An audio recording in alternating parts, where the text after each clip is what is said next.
What is going on, everybody? Welcome back to another episode of the Coach Steve Show podcast.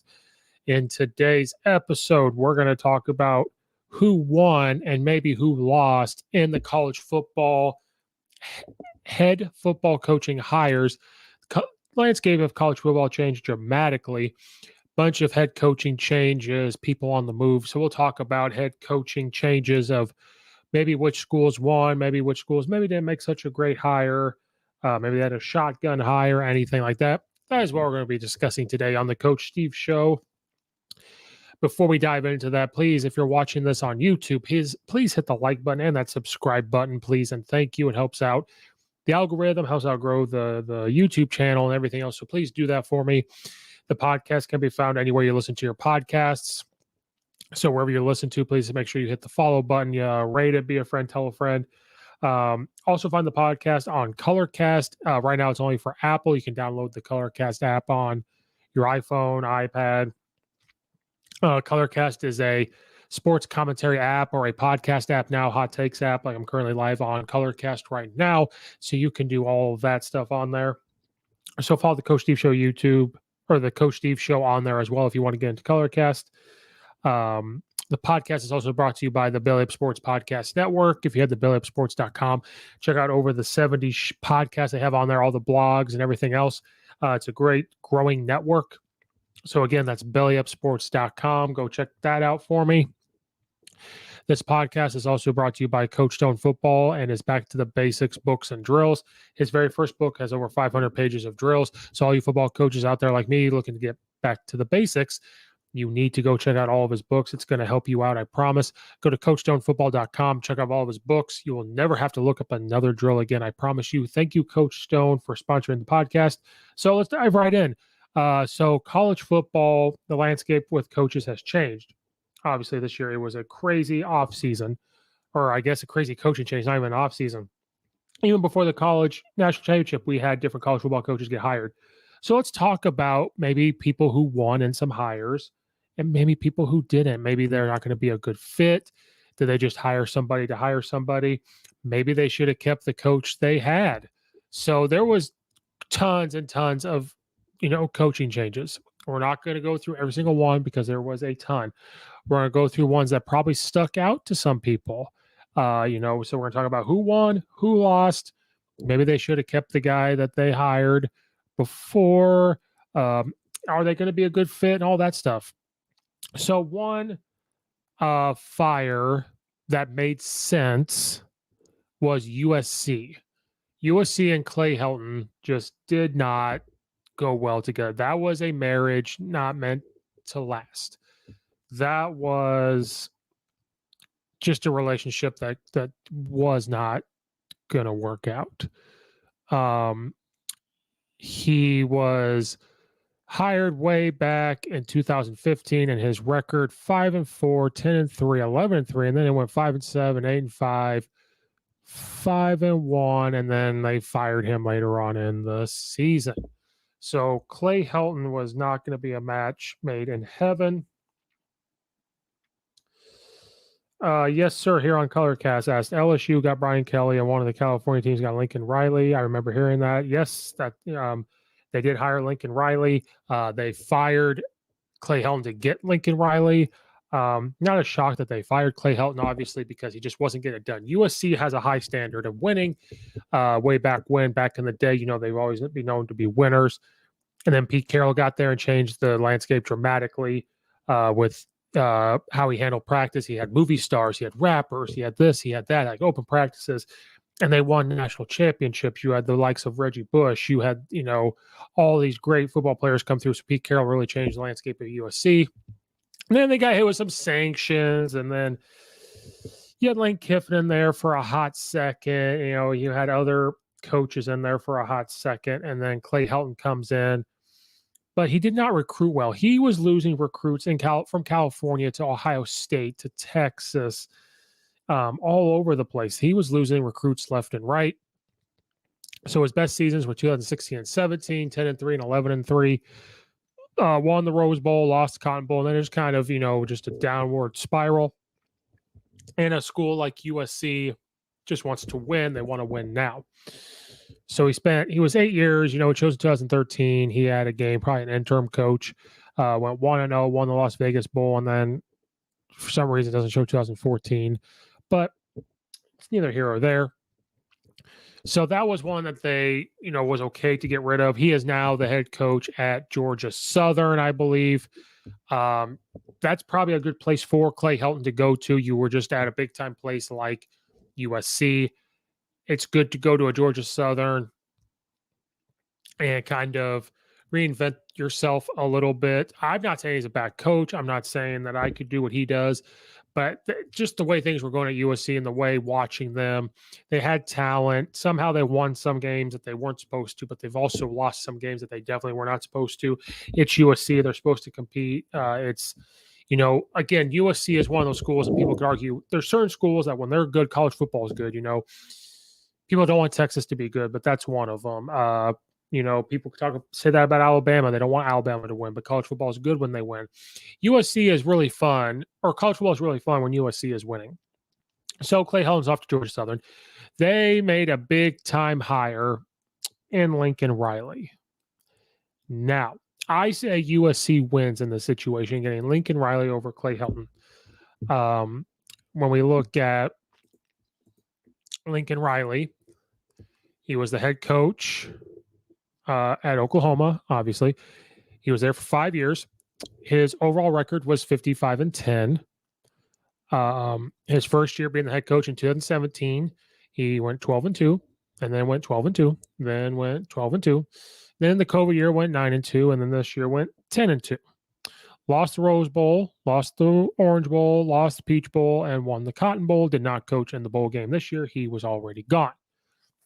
So I will say that USC has won this hire, Clay Helton, or Lincoln Riley over Clay Helton. Here's my only knock about this. And this is no offense to Lincoln Riley, and I'm sure he's going to do a fantastic job.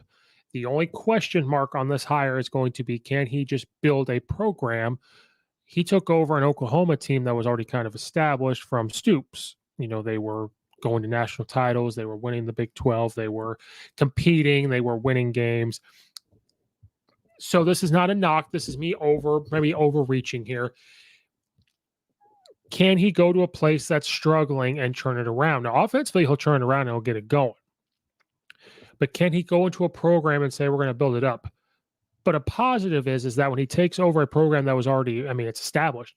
But when you take over a program that's established, can you keep that going? And he did. He obviously did. Now, another question mark on him is, how is he actually a quarterback whisperer? And the reason why you bring this up is because when he was an offensive coordinator at Oklahoma, he had a couple of good quarterbacks.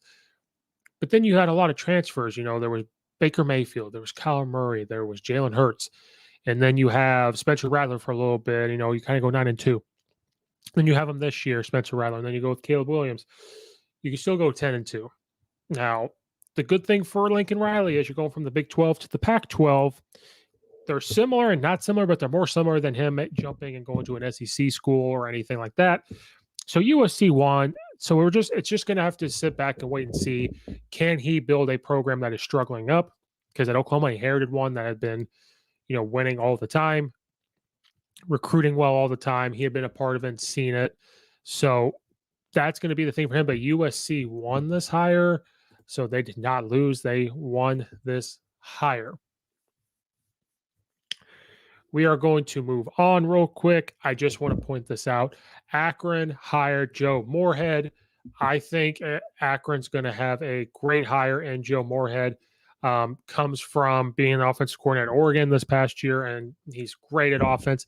His only head coaching stops were in 2018 and 19 at Mississippi State.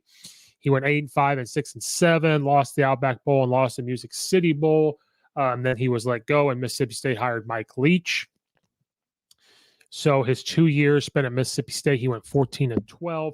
But he has been an offensive mind for years. I just wanted to point out, I think Akron's going to get a great offensive guy, but Akron's a hard place to win. It's a hard place to recruit. In Ohio, when you're surrounded by like Ohio universities, Ohio States, Miami of Ohio, just a bunch of different places. So it's going to be hard to win there, but Akron, I think, won in an overall higher, and I hope Joe Moorhead does a great job. His offenses have been fantastic.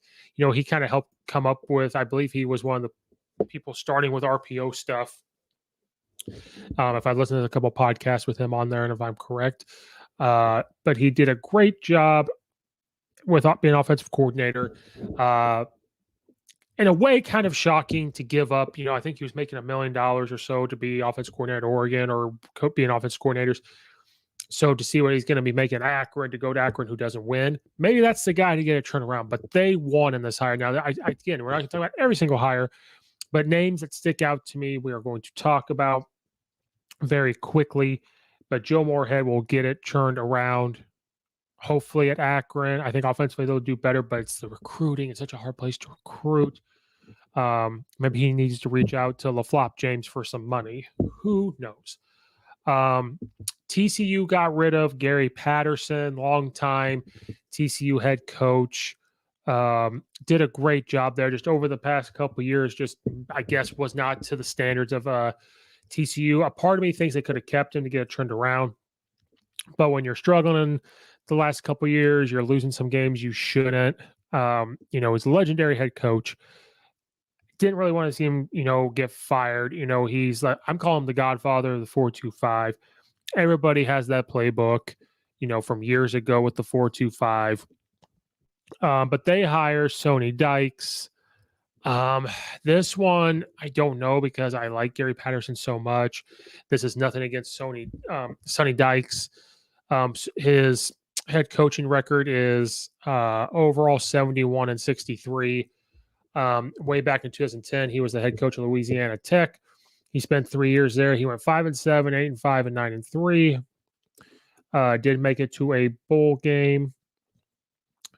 And then in 2013 through 2016, he was the head coach of California. He went 1-11, 5-7, 8-5, 5-7.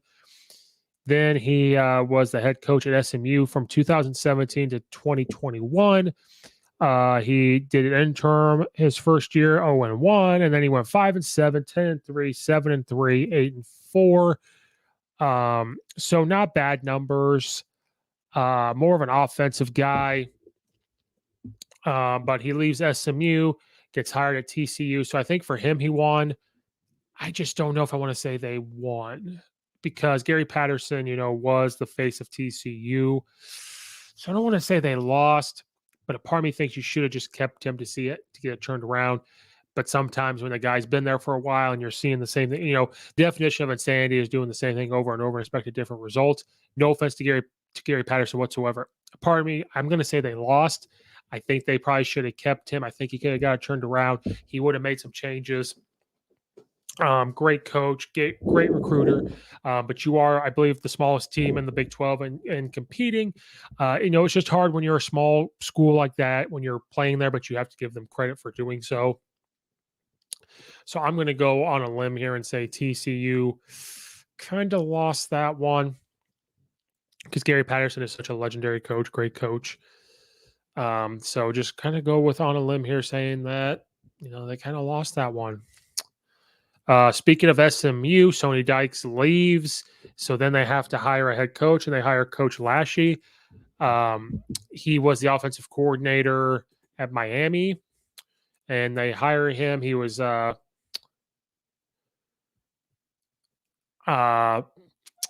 hired him. He used to coach at SMU. He used to be offensive coordinator and quarterbacks coach there at 2018. So they bring him back. So it's kind of about a welcoming home party for him. He was, like I said, sorry, just trying to make sure all my information here is correct. Yep, they hire him. He was the Miami offensive coordinator. They hired him as next head coach. He was their quarterbacks coach and offensive coordinator for 2018 and 2019 before he went to Miami. He was in Arkansas. He played quarterback there. He began coaching career under Gus Malzahn back in Arkansas in high school. He was in a business and he went there. So he was an offensive coordinator for Gus Malzahn at Auburn for a little bit. Then he went on to Samford to be the offensive coordinator and quarterbacks coach in 2011. Because Gus Malzahn was the offensive coordinator at Auburn. Then when he went there, Malzahn left after the 2011 season to become the head coach at Arkansas State, and last year joined him as staff as the offensive coordinator. So he has bounced around with Gus a little bit.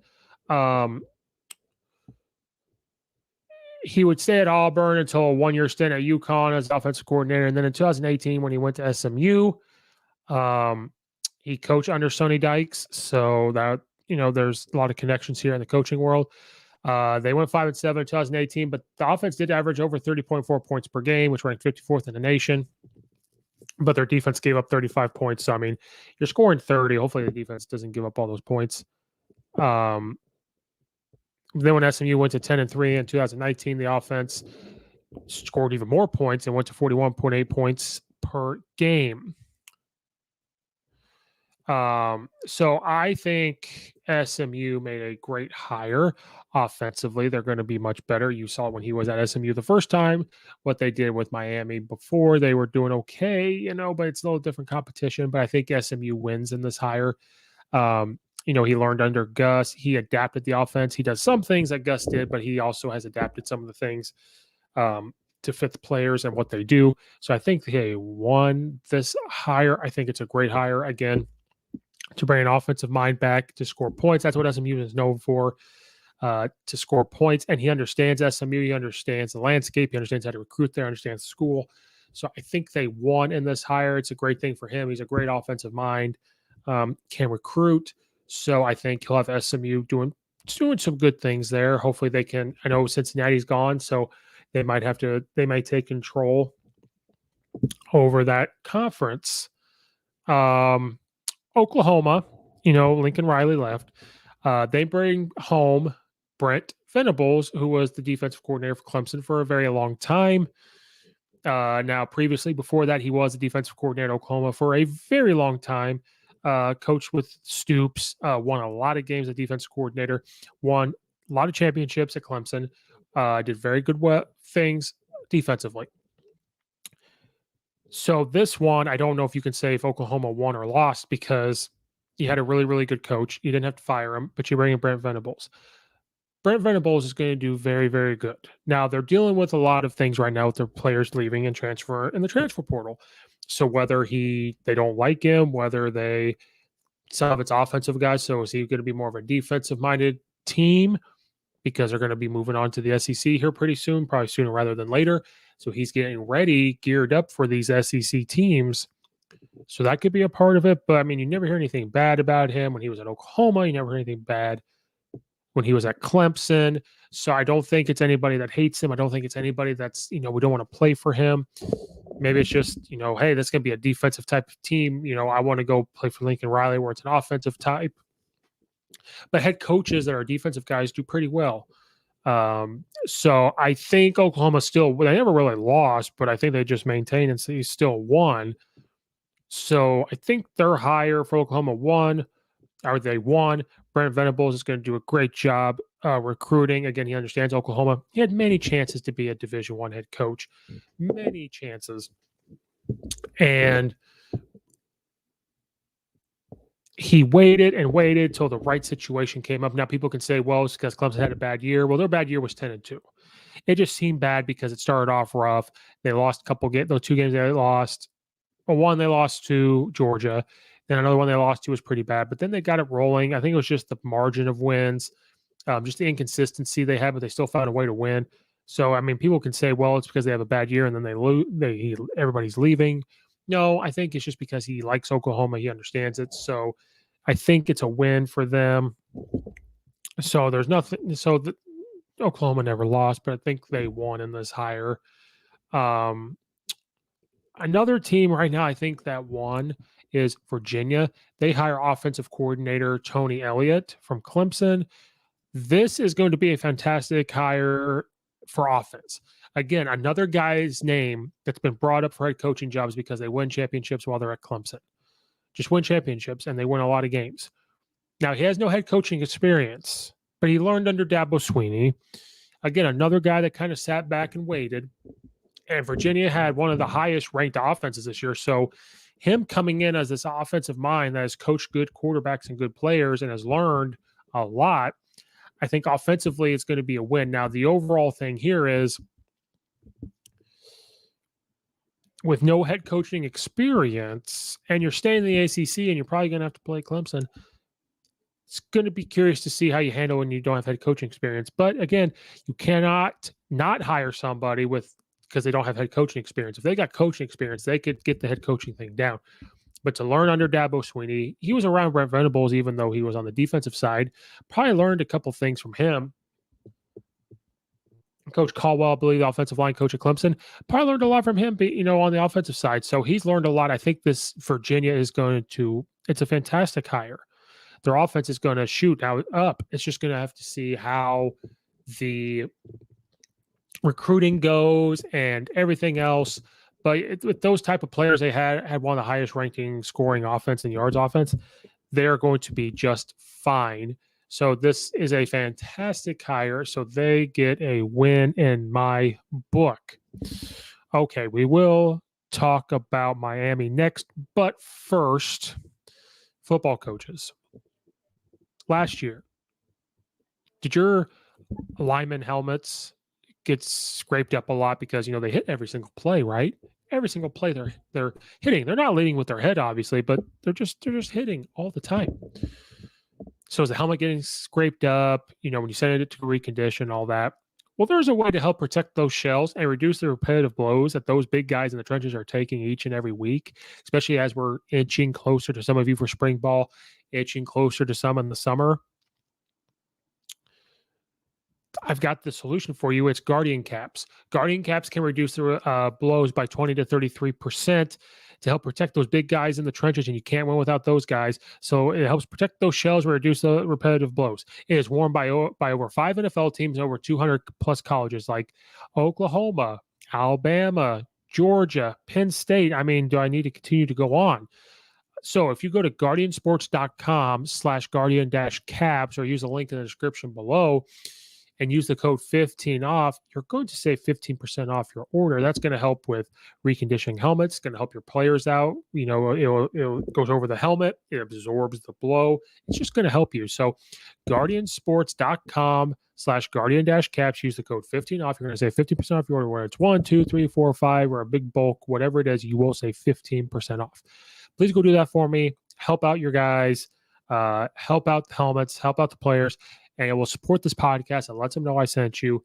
Thank you so much, Guardian Caps, for sponsoring the podcast. And coaches, you're still listening. Do you have a developing kicker or a young kicker that's trying to learn strategic ways to maybe get an onside kick, a sweep kick, just trying to kick it into the end zone? Because, when you let a guy return the ball on you, bad things could happen if you're not down there to tackle him. Well, I have a solution for you. It is probably the kickoff tee. You don't want to use the old school orange ones where just the ball lays there. No, you want to use Launchpad Kickoff Tee. Launchpad Kickoff Tee is a game changer. It's got strategic flaps on it. And when you buy it, it comes with a manual to tell you you can place the football strategically to where you need to get an onside kick, sweep kick. I'm telling you right now, it's a game changer. You got to check it out. If you go to launchpadkickoff.com, you could see all of it. It explains it all. You can get custom ones, all this stuff. So if you go to launchpadkickoff.com/CSS and use the code CSS at checkout, you will save 10% off your order. When you buy the 2-pack, you're going to save 20% if you use that code. And then there's a 4-pack option. If you use that code and you try to buy the 4-pack option, you'll get the 4th one free. So they will knock money off. So again, launchpadkickoff.com/CSS and use the code CSS at checkout, and it will save you 10, 20% off, or buy 3, get the 4th one free. You're saving money all over the place. I'm telling you right now, you get this for your kicker, guaranteed. You won't regret it. It will make your kicker better. Thank you, Launchpad Kickoff Tea, for sponsoring the podcast. All right, let's dive into Miami. I've discussed this before, but we'll quickly discuss it again. Miami, the way they handled Manny Diaz just pisses me off. Now, was Manny Diaz a world beater right now as a head coach, doing the things that he promised, doing all this stuff? No. Was he that terrible? No, but wasn't up to the standards that he wants, not to the standards that Miami wants. But what I didn't like about it was, one, they didn't have an athletic director at the time. And then, Mario Cristobal, who, from Miami, wants to coach in Miami, he's head coach at Oregon, comes out and says, okay, they're going to try to go after Mario Cristobal, but if they don't get him, they'll still have Manny Diaz. So it's like, okay, so you're publicly coming out saying we're trying to get Mario Cristobal, so we're not going to fire Manny Diaz because we don't want to fire him and then not get Mario Cristobal, and then we're out. That is no way to treat a head coach. Now, this is the school doing this, the president, chancellor, the board. I don't care who. Somebody was doing it, and I did not like that. Now, did they win in their hire of Mario Cristobal? Yes, I think they won.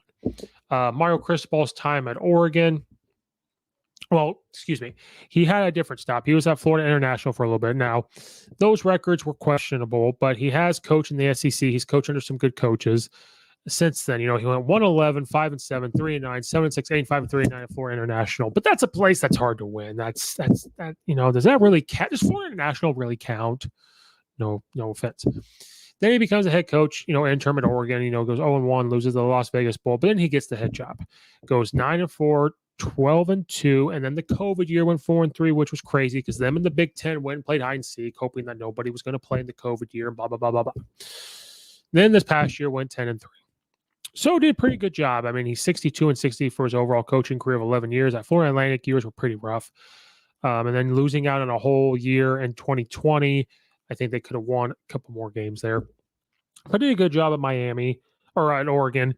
I do think Miami won, but I didn't like the way they did it. So a part of me doesn't want to root for Miami now or even really watch them, because of how they handled the Manny Diaz situation. Being a coach myself, I would hate to be in that type of situation.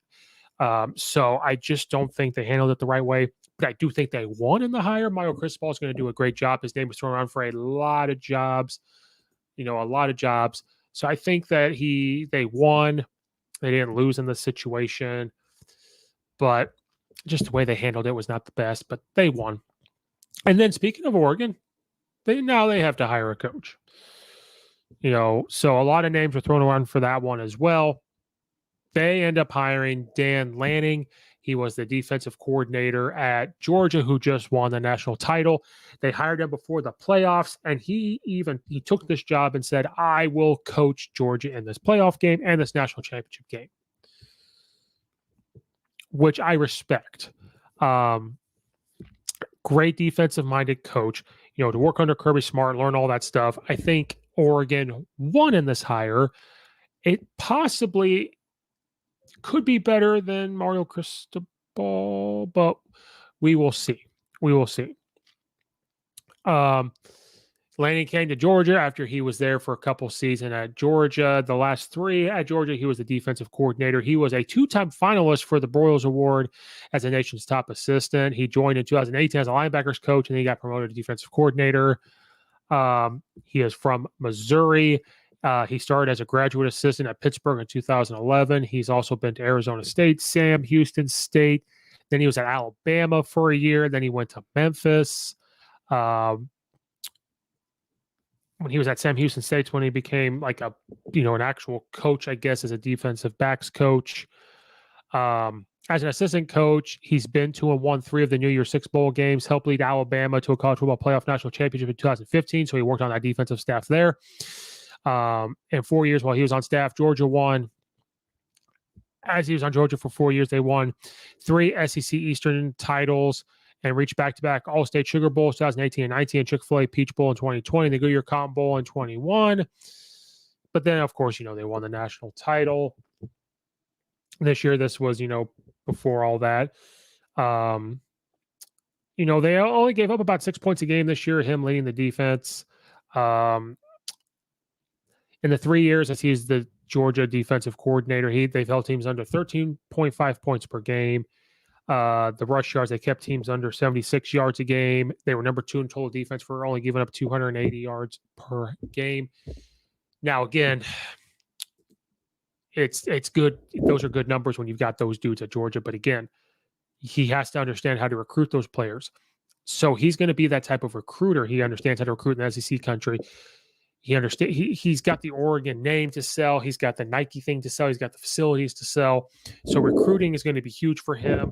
This was a good hire by Oregon, even though he doesn't have the head coaching experience. You learned under Alabama, Nick Saban, Alabama. Then you learned under a predecessor of Kirby Smart, who learned under Nick Saban. So you're double dipping here. This is a win for Oregon. Oregon's defense is going to get much better. And I think he understands that the curious thing here is going to be what kind of offense he initially wants to run. Is he want to do the Oregon thing where they're in shotgun, the Chip Kelly type stuff, or is he going to bring what they did at Georgia over? I think he's going to kind of bring what they did at Georgia over, but I think he also understands that Oregon, they've been doing things a certain way for a while, and I think he understands that. So I think you're going to see a little bit of both. You're going to see a lot of running the ball, but they're going to be in some type of spread offense, but you're going to see this defense just do fantastic. So this was a great hire by Oregon, and so I give them a win. They are not in the loser column. They win this hire. Moving along, we're all wrapping up here. Again, we're not going to go over every single hire. Let's talk about Florida. So Florida fires Dan Mullen. And this was, I did not foresee Dan Mullen getting fired this year because they did well last year with what they had a couple injuries near the end, but they took Alabama to the wire last year.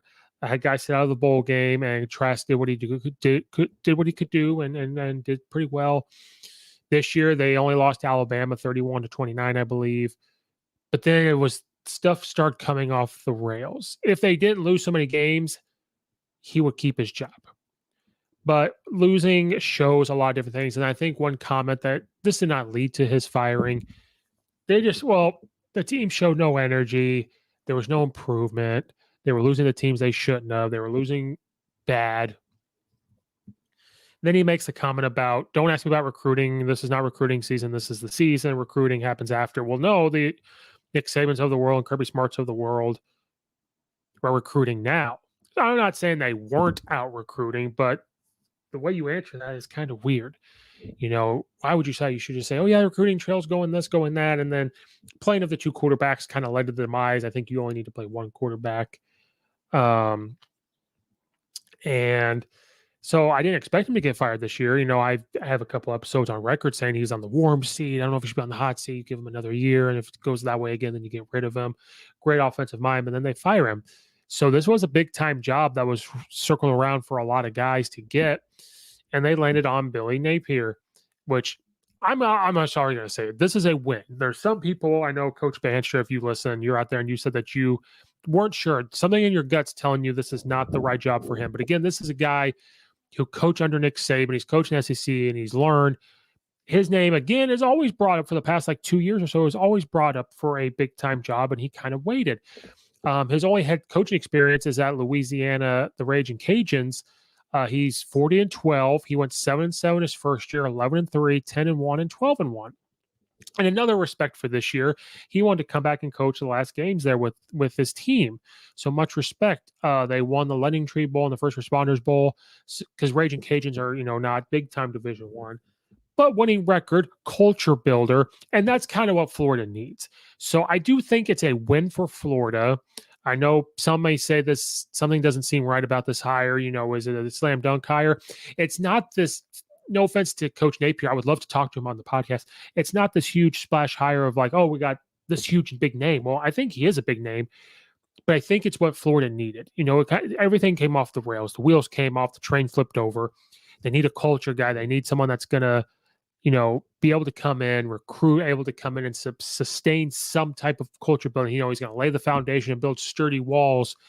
And that's what Florida needed. So you have to look at hires on what the team needed sometimes, depending on the situation. And Florida, this is the situation they needed. So Coach Napier, this is a great hire for them. I think it's a culture builder. Now they're going to go win a national title. I have no idea because you got these teams year in and year out, and these coaches year in and year out, you're going to have to go against. So I think it's a great hire. I think it's a win. So he's a culture builder. I think good things are going to happen there. We are going to wrap up with the last two here because they are together. So LSU tells Ed Orgeron that he's done. He's going to finish out the year. He's done because they won a national title year and a half ago, 2 years ago now. They don't do so hot the next year, but they have a lot of guys sit out due to COVID. Then they have a lot of injuries. They're young. They had a ton of guys gone. They kind of got it together, had it a little bit through, but just didn't finish strong. And then this year they have so many injuries. They even show it on TV. They show all these guys playing and stuff like, oh my gosh, look at the injuries they have. That could be a whole nother starting lineup. So he had so many injuries on the offensive line, so many injuries on the defensive side of the ball, injuries to wide receivers. So they just had injuries left and right. I think it was a lot of off-field issues. And again, I don't talk about things unless I know 100% about, well, I shouldn't say that, but things like that I don't. But there was things about, I think he got a divorce, and then he was bringing his new wife or girlfriend around during practice, something about bringing young kids around. So maybe things were happening off the field that they didn't like. And again, when you're winning, this stuff, doesn't make it to the surface. So they said he was fired. He's going to stay, stay to the end of the year. So at the end of the year, he's let go. LSU's name was thrown, so many names were thrown around for the LSU job. Lincoln Riley, Billy Napier, and Mario Cristobal, and names. All of a sudden, we wake up one morning and we see Brian Kelly, head coach of Notre Dame, is hired as the head coach at LSU.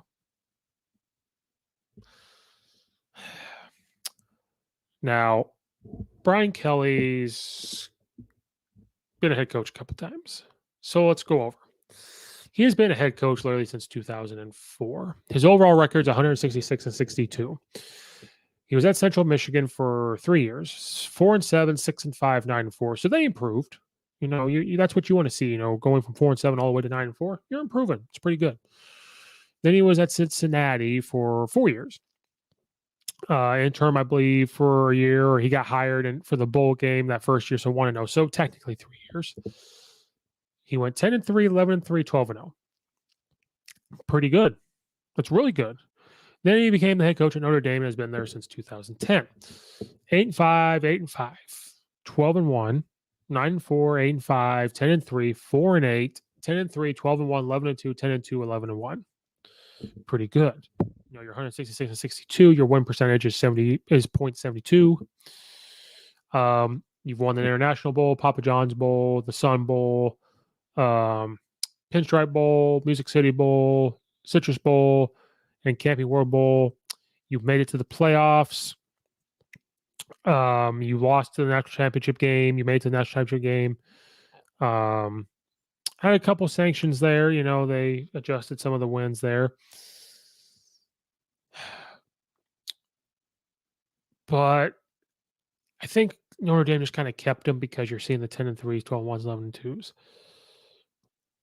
Just doesn't, I don't know him, but from the outside looking in, just doesn't seem like a nice person. Is it a person you want to sit down and have a beer with? I don't know. It just doesn't seem like a nice person. Things happened while he was there at Notre Dame that people don't like outside of football. Some in football, some outside of football. Notre Dame, to knock on them, not being in a conference hurts them, with the playoff look. But I think it does say something when LSU hired him. He did this 3-minute goodbye for Notre Dame, and no player was this wowed or oh my God, see ya. And then he gets to LSU and they're not jumping up and down or anything. Then maybe this was blown out of proportion, but when he's talking to LSU fans and he comes up with this fake accent, the Southern accent, me and my family, we really enjoy y'all, something like that, just what are you doing? So they hire Brian Kelly, and LSU played better after they said they were going to fire Ed Orgeron. And I think Ed Orgeron is LSU through and through. I think LSU won and lost at the same time. They won because they have a coach that's seen winning. They've got a coach that, they've had good offensive linemen come through Notre Dame. They've had good tight ends come through Notre Dame.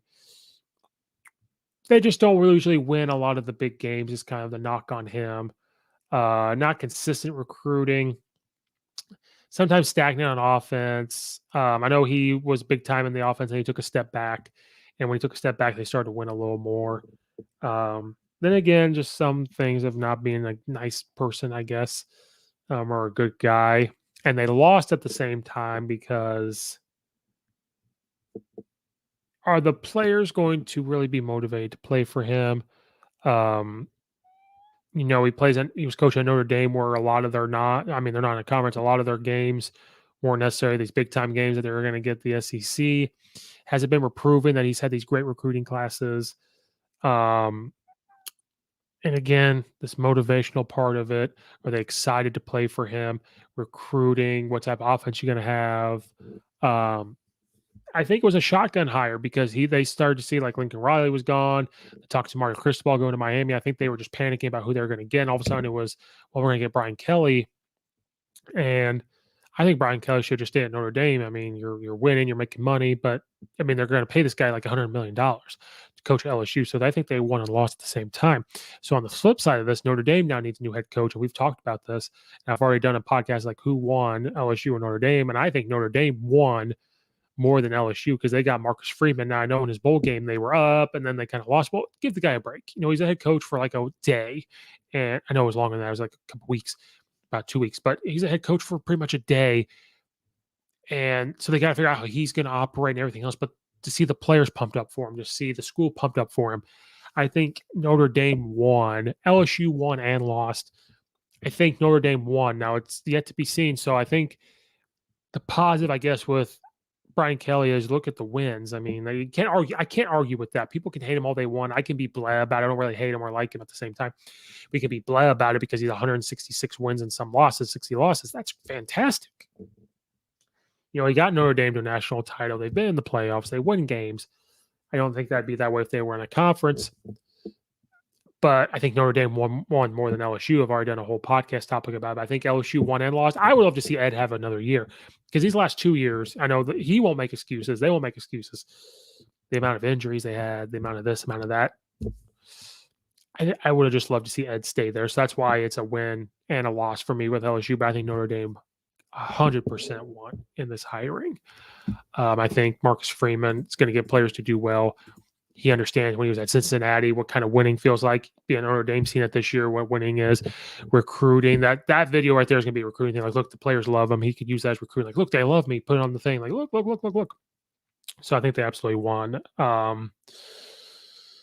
So yeah, that wraps up this episode. I just want to go through certain hires again. We didn't go through every single one, but just some that I want to discuss about who won and who lost. Thank you guys for whoever's listening. Thanks for whoever's watching. Again, please hit the like button, subscribe button, follow it wherever you listen to your podcast. Check out all the affiliates in the description below. Check out Colorcast, all that good stuff. Check out for weekly episodes. Check out the Geek Corner segment me and Logan did, but check that out. I'm going to do more on that. It's a segment of the Coach Steve Show podcast. Thank you guys so much for listening or watching. This has been an episode of the Coach Steve Show podcast. And until next time, we are out of here.